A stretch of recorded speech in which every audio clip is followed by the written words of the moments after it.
ओम नमः सिद्धेभ्यः। ओम नमः सिद्धेभ्यः। मंगलम भगवान वीरो मंगलम गौतमगणे मंगलम कुंद कुंदार्यो जैन धर्मोस्तु मंगलम सर्व मंगल मांगल्यम सर्व कल्याणकारिकम प्रधानम सर्वधर्माणां जैनम जयतु शासीनम जैनम जयतु शासीनम जैनम जयतु शासीनम। मोक्ष मार्ग से नेतारम वेतारम कनुताम जातारम विश्व तत्वानाम वंदे तद्गुण लब्धे। बोले द्वादशांग जिनमणि माता की जय।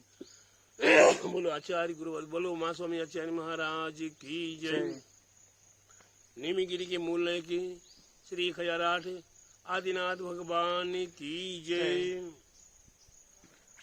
आचार्य गुरु 108 नेमी सागर जी महाराज की जय। आचार्य श्री 108 दया सागर जी महाराज की जय। भव्य आत्माओं, आज आप सभी की उत्सुकता है कि हमें वह सार प्राप्त होने वाला है जिस सार की महिमा द्वादशांग है। ऐसे द्वादशांग की महिमा हमारा तत्वाश्रुत ग्रंथ है। तत्वाश्रुत ग्रंथ में साधारण से ग्रंथ नहीं है। तत्वाश्रुत अपने आप में एक बहुत बड़ा महान ग्रंथ है और उसको अगर देखा जाए तो तत्वाश्रुत भावार्थ में भी है, तत्वाश्रुत का सामान्य अर्थ भी है, थोड़ा विशेष विस्तार भी है और विशेष रूप से सर्वार्थ सिद्धि नाम का ग्रंथ है। सर्वार्थ सिद्धि नाम के ग्रंथ के साथ साथ आपके लिए और भी ग्रंथ हैं जिसका नाम श्लोक वार्तिक है। उसके ऊपर और भी विशेष आपको तत्वाश्रुत के सार में जानना है तो आपके मूल ग्रंथों में महाग्रंथ राज धवल, जिसमें षटखंडागम कहा जाता है, 6 खंड के माध्यम से 16 पुस्तकों में आपको एक एक सार अर्थ विशेष विशेष रूप से प्राप्त है। ऐसा ये तत्वार्थ सूत्र आज हमारे सामने 6वें अध्याय को मैं आपको संक्षिप्त रूप में बताने का प्रयास कर रहा हूँ। ये तत्वार्थ सूत्र हमारे आपके लिए आश्रव तत्व को आश्रव कराने में, काय के लिए आश्रव तत्व का आश्रव कराने में कारण है। यह भी अशुभ आश्रव को विशेष रूप से काय वांग मनः कर्म में होगा। हमारे जीवन में 3 बातें हैं, मन वचन और काय। सबसे पहले काया, फिर वचन, फिर मन। काय वांग मनः कर्म में होगा। काय के माध्यम से हमारे शरीर के माध्यम से, शरीर की चपलता के माध्यम से कर्मों का आश्रय हुआ करता है। वचन के माध्यम से वचन की चपलता, वचन की विकृता, वचन के कटु आदि वचनों के माध्यम से कर्मों का आश्रय, अशुभ कर्मों का आश्रय हुआ करता है। मन में पर निंदा, पर गर्ह, पर के दुष्कृति, पर के अहित की भावनाएं मन में उत्पन्न होना, इससे अशुभ आश्रव का बंध हुआ करता है, अशुभ आश्रव का आश्रय हुआ करता है, अशुभ कर्म का आश्रय हुआ करता है। तो ये हमारे आपके जीवन में सबसे ज्यादा खतरनाक हमारे निजी वस्तुएं हैं। ये पर नहीं है। माता पिता भाई बंधु पुत्र पुत्रादि जमीन जायदाद कुटुंब परिवार ये कुछ नहीं है।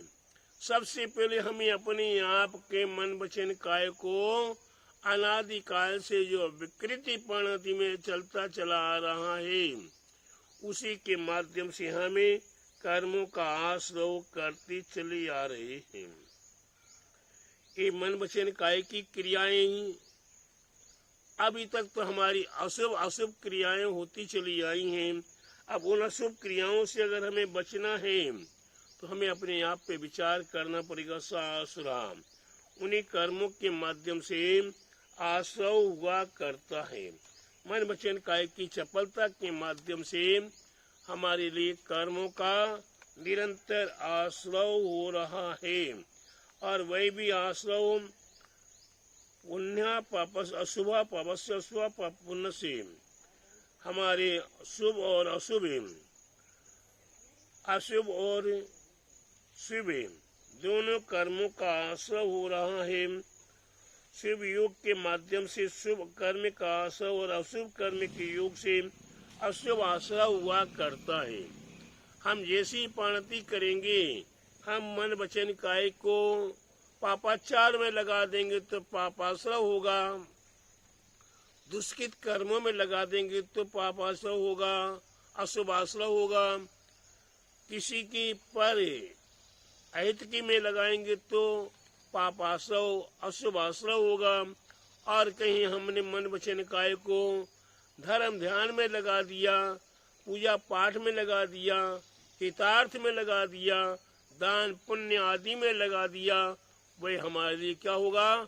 अशुभ आश्रव का कारण बनेगा। अब हमारे लिए शुभ और अशुभ दोनों को यहाँ बताने का प्रयास किया है। इसके उपरांत हमारे लिए बताया है कि हम अपने जीवन में किस प्रकार से पाप आश्रव करते चले आ रहे हैं। वे पाप आश्रव हम किन किन कारणों से कैसे कैसे किया करते हैं। सा कसाया कसाइयों सांप्रदायिक एरिया पथियों, वे हम कसाय सहित और कसाय रहित आत्मा का योग क्रम से सांप्रदायिक और एरिया पथि कर्म का आश्रव हुआ करता है, कर्मों का आश्रव रूप हुआ करता है। तो ये हमारे लिए इरियापथ सांप्रदायिक, इनमें कसाय और राकसाय, इन दोनों के माध्यम से हम कर्मों का आश्रव कर रहे हैं। यह हमारी आत्मा को बंद कराने में, आत्मा के साथ एक मेकता को कराने में कारण बन जाता है। और यही हमारे आपके लिए इंद्रिय कसाय या व्रत क्रिया पंचविंशति संख्या पुरुष विधा, यही हमारे लिए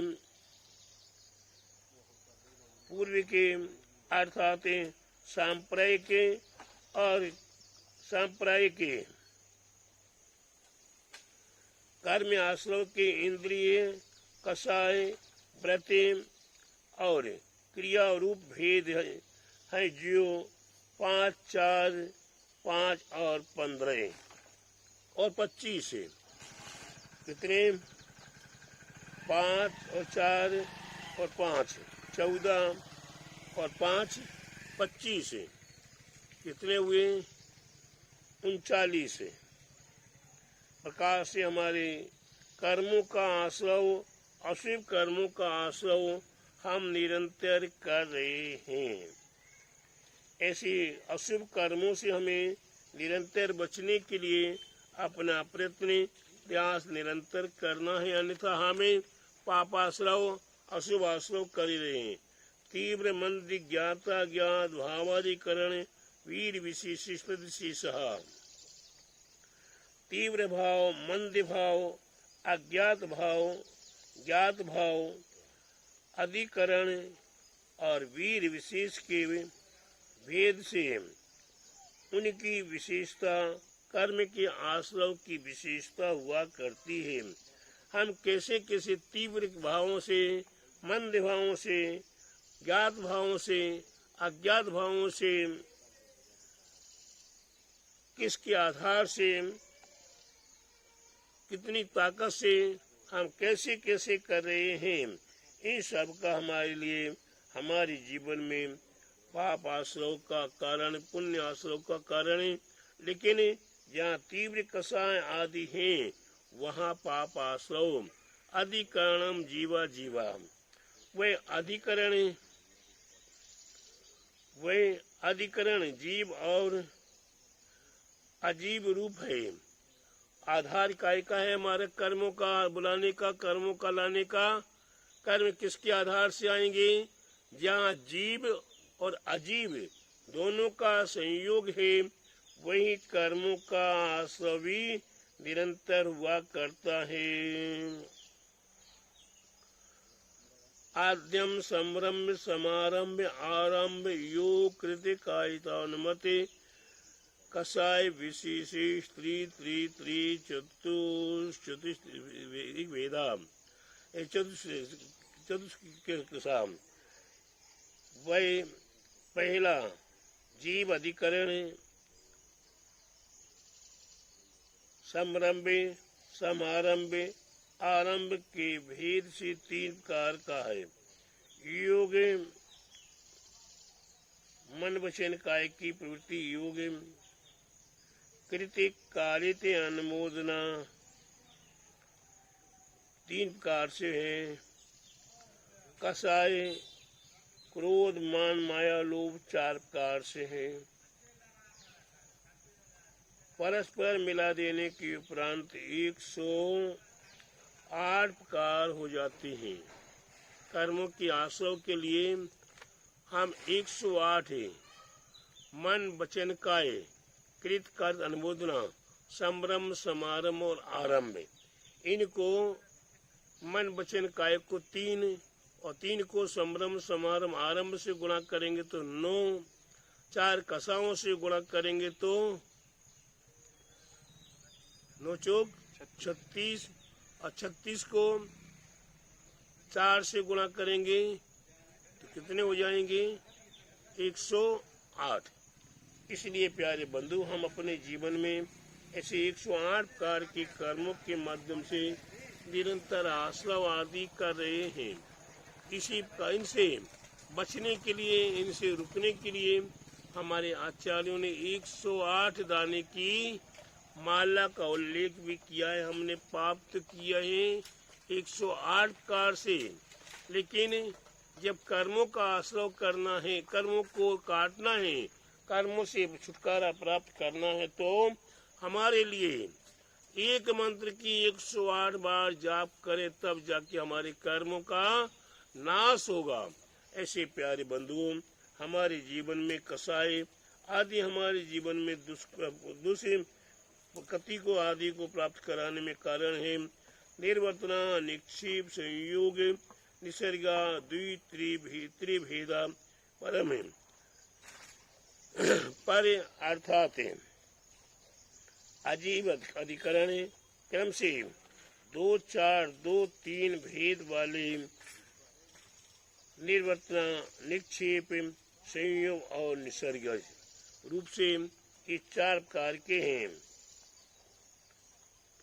2, 4, 2 और 3।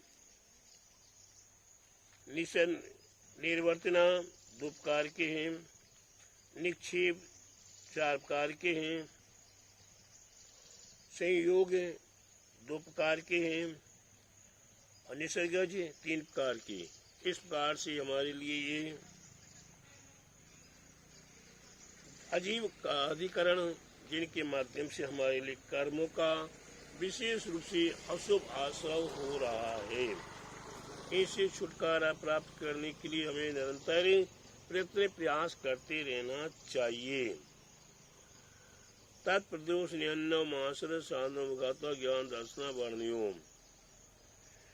ज्ञान और दर्शन के विषय में प्रदोष निहन्नो मासरी अंतराय आसादन उपघात, ये ज्ञानवाणी और दर्शनावाणी कर्म के आश्रय के कारण है। हम अपने जीवन में किस किस प्रकार से हम आश्रय कर रहे हैं, वे मात्सर्य, अंतराय, प्रदोष, निहन्नव, आसादन उपघात, दूसरों का घात करना उपघात कहलाता है। आसाधन, किसी की स्थिरता को नष्ट कर देना। अंतराय, किसी के शुभ कार्य में बाधा पहुंचाना अंतराय है।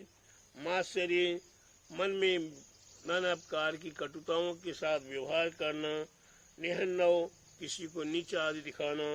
प्रदोष, सामने वाले के दोषों को प्रकट करना आदि अनेक प्रकार से हमारे जीवन में हम आश्रव, अशुभ आश्रवों को निमंत्रण देकर अपने जीवन को पतनमय लेकर जा रहे हैं। इसके लिए और विशेष रूप से दुख, शोभ, ताबा, क्रंदन, बद, परिधि, उन्नाद और परोपस्थान सर्वद से वह अपने में, दूसरे में या दूसरों में विद्यमान दुख, शोक, ताप, आकलन, वध और परिवेदन, ये असाता वेदनी कर्म के आश्रव के कारण है। दूसरों में किसी प्रकार से दुख उत्पन्न हुआ है, दूसरों को दुख हुआ है, कोई दुखी हो रहा है, उसके दुख में दुखी होना यह अशुभ का, अशोक का, बांधने का कारण है। कोई शोकाकुल हो रहा है, रुदन मचा रहा है, तो उसमें भी हमें आंसू आदि बहाना वह भी अशुभ कर्म का, अशोक का कारण है। ताप, किसी प्रकार से नाना प्रकार का क्रोध आदि या बीमारी आदि, उसमें दुखी होना वह भी असाधन कारण, अशुभ कर्मों का, अशोक का कारण है। आक्रंदन, कोई रो रहा है, सीना कूट कूट के तड़प रहा है, उसके तड़फन में स्वयं तड़फन लगे। किसी को बांधना, किसी की परिवेदन करना, माने छेदन भेदन आदि करना, ये सब अशुभ कर्म के आश्रव के कारण हैं। इन अशुभ कर्म के आश्रव से हमें निरंतर बचने का प्रयास करना चाहिए।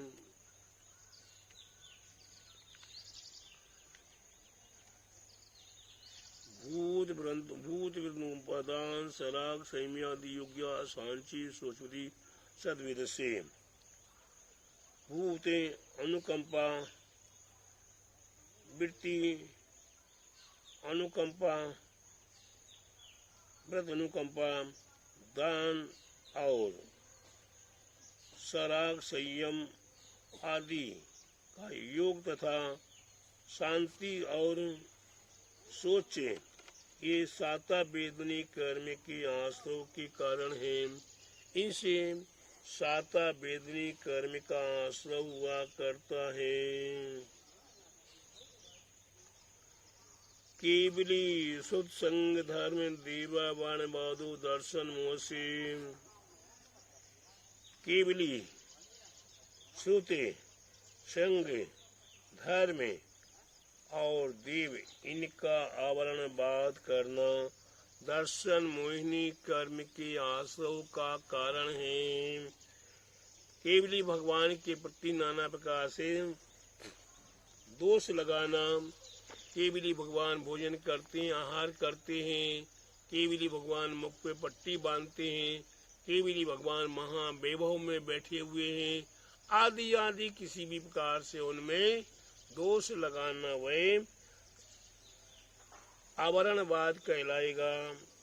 श्रुति, ये द्वादशांग जिन वाणी में पापाचार का उल्लेख किया हुआ है, जिन वाणी में नाना प्रकार से मारण आदि का प्रयोग किया हुआ है, जिन वाणी में नाना प्रकार के अन्य अन्य दुष्कृत कर्मों का उल्लेख किया हुआ है, ऐसा कह देना शुद्ध का आवरण है, जिन वाणी का आवरणवाद है। संग दो प्रकार के हैं, एक मुनि, ऋषि, यति और अनगार, ये चार प्रकार के साधुओं में इनके प्रति दोष लगाना या अनर्थ के दोषारोपण करना, छिंद्राद्वेषी करना, इससे संग का आवरणवाद करने से अशुभ कर्म का आश्रय होगा। दूसरा है मुनि आर्जिका श्रावक श्राविका, मुनि हो आर्जिका हो, क्षुल्लक हो क्षुल्लिका हो, एवं उनके नीचे और ब्रह्मचारी ब्रह्मचारिणी आदि आदि हो, उनमें किसी भी प्रकार से दोष और ऊपर करना। इनके घर में खाने को नहीं मिलता था, इनके घर में कुछ नहीं था, इसलिए ये साधु बन गए। इन्हें घर में आपस में लड़ाई झगड़ा होता था, इसलिए घर छोड़ के निकल गए। महाराज के साथ में माता जी बन गए, महाराज जी बन गए, क्षुल्लक बन गए, इलक बन गए, ब्रह्मचारी ब्रह्मचारिणी आदि आदि बन गए। इस प्रकार से दोष लगाना ये संग का आवरणवाद है। धर्म है, ये जिन धर्म में अच्छा नहीं है, मुसलमान धर्म में अच्छा है, मुसलमान धर्म में ये सा होता वैसा होता, तो अपने धर्म के विपरीत बोलना धर्म का आवरणवाद है। देवों में देव देवी देवता शराब पीते हैं, अंडा खाते हैं, मांस खाते हैं आदि कहना, या देव किसी को मारते हैं या किसी का भक्षण करते हैं आदि कहना, यह देव आवरणवाद है। तो इस प्रकार से ये केवली शुद्ध संग धर्म देवावरणवादो दर्शन से इन पांच का किसी भी प्रकार से आवरणवाद करना, उल्टा सीधा कहना इनके प्रति, तो प्यारे बंधुओं आप अपने जीवन में विचार करिएगा कि हमने क्या किया है। दर्शन मोहिनी कर्म का आश्रय कर लिया है। ये दर्शन मोहिनी कर्म का आश्रय हो जाने के उपरांत हमारे लिए कितने वर्षों तक, हजारों हजारों वर्ष तक इस संसार में परिभ्रमण करना पड़ेगा। हजारों भवांतर इस संसार में परिभ्रमण करना पड़ेगा, और हमें वर्तमान में भी देव साध गुरु का समागम, तीर्थ यात्रा आदि करने का समागम भी प्राप्त संभव नहीं हो पाएगा। और इसके साथ ही साथ मूलभूत मोक्ष मार्ग की प्रथम सीढ़ी याबिन ज्ञान चरिता सम्यक दर्शन का भी प्राप्त होना संभव नहीं होगा। कितने व्रत कर लो, कितने उपवास कर लो, और कितने ऐसे मोटे मोटे ग्रंथों को पढ़ा के अपने माथे में रख लो, लेकिन दर्शन के बगैर हमारे लिए मोक्ष का साधन नहीं बनेगा, अशुभ आश्रवी होता रहेगा। इसलिए प्रत्येक भव्य आत्माओं से मेरा विशेष अनुरोध है कि अपने जीवन में दर्शन मोहिनी कर्म से बचने का प्रयास करें। यह धर्म के माध्यम से या सत्संग के माध्यम से हम आज देखते हैं चारों ओर अशुभ आश्रय कर रहे हैं। हम आज ये मुनि अच्छे हैं, ये मुनि अच्छे नहीं है, ये माता जी अच्छी नहीं है, ये माता जी अच्छी है, ये भैया जी अच्छे नहीं है, भैया जी अच्छे हैं आदि आदि। हम साधु संतों के त्यागी वृत्तियों के संबंध में ही 24 घंटे लगे हुए हैं। क्यों कि आज आपके पास धर्म का साधन करने का अवसर है। टीवी और व्हाट्सएप फेसबुक आदि है, उसमें भी आपको यहाँ से वहाँ की बातें करने कराने का भी दिमाग में, क्योंकि आपको पूर्व संस्कार तो अशुभ कर्मों का ही आश्रय करने का बना रहा है। इसलिए आपको शुभ आश्रय में लगाने के लिए लाख प्रयास किया करते हैं साधु जो संत, लेकिन हमें वह शुभ कर्म अच्छे नहीं लगते हैं, हम अशुभ कर्म में बिगाड़ लगाए लग जाते हैं। इस प्रकार से हमें अशुभ कर्मों से बचने का निरंतर प्रयत्न प्रयास करते रहना चाहिए। कषायोदया तीव्र परिणम चैत मोह से, चैत मोहिनी कर्म का आश्रय कैसे होता है? कषायों के उदय से होने वाला तीव्र आत्म परिणाम हमारे मन में तीव्र कषाय ऐसा करो ऐसा करो ऐसा करो, जब उस कषाय आती है हमें अपने तन का भी ख्याल नहीं रहता है, हमारे रूप रंग का भी ख्याल नहीं रहता, हमें हमारे चेहरे का भी ख्याल नहीं रहता, और हमें तीव्र कषाय के वशीभूत होकर हम वह चैत मोहिनी कर्म का आश्रव कर लेते हैं, जो हमारे लिए वास्तव में नियम व्रत संयम लेने के लिए आगे नहीं बढ़ने देता है और हमें संसार में धोखा दे देकर डुबाने का प्रयास करता रहता है। इससे हमें निरंतर बचने के लिए प्रयास करने के लिए तत्पर रहना या शुभ कर्मों को जानने की अति आवश्यकता।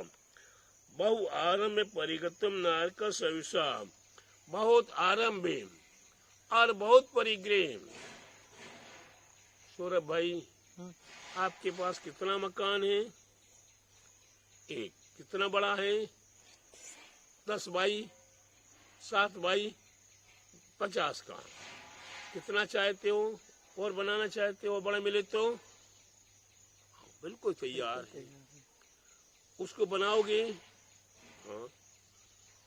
उसमें आराम से आराम होगा, करोगे? करोगे। प्यारे बंधुओं, मैं आपको एक बहुत रहस्य की बात कह दूं।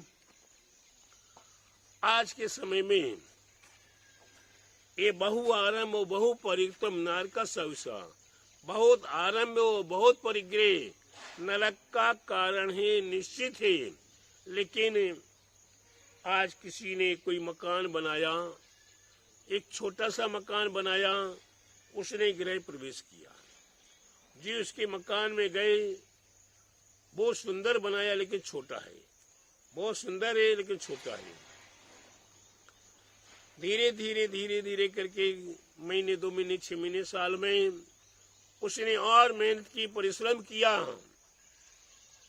उससे 10 गुना जमीन खरीद के और विशाल मकान महल बना लिया।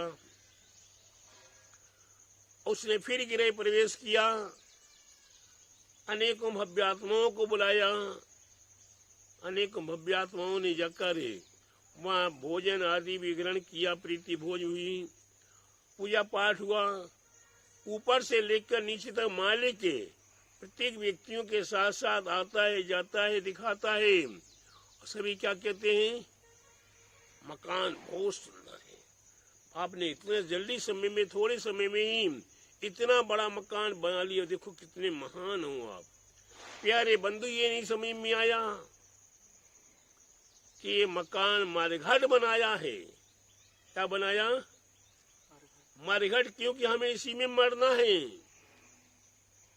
तो हम अपने जीवन में मरघट बनाने में मकान की प्रशंसा करें तो करे, करावे, भाव न भावे। जिसने मकान बनाया उसने तो पाप कया ही किया है, और जिसने मकान बनाया और बनाने के भाव में बहु आरंभे और बहुत परिग्रह और मकान और धन और धन और धन और धन संपत्ति और धन संपत्ति और वैभव और वैभव और वैभव करते करते बहु आरंभ बहुत परिग्रह करना ये काय का कारण है? नियम से नरक गति का कारण है।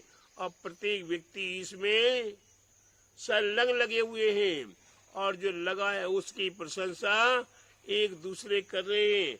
अगर कोई घर में हाथ पे हाथ रख के बैठ जाए तो उसे निकम्मा कह दिया जाता है, उसे निष्क्रिय कह दिया जाता है, और न जाने उसे क्या क्या शब्दों से संबोधित करके हमारे आप के लिए तिरस्कार के रूप में दिखाई दिया करता है। हम अपने जीवन को कुछ सार्थक करने के लिए, प्रयत्न करने के लिए, अपने जीवन को उन्नत करने के लिए ऐसे अशुभ कर्मों से बचने का प्रयास करें।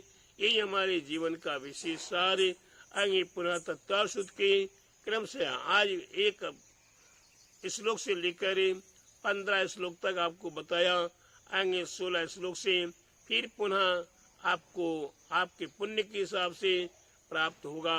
जब हो ध्यान रखिएगा, आपको प्राप्त होने के लिए संभाव्य समय अगले दिनों में प्राप्त होगा।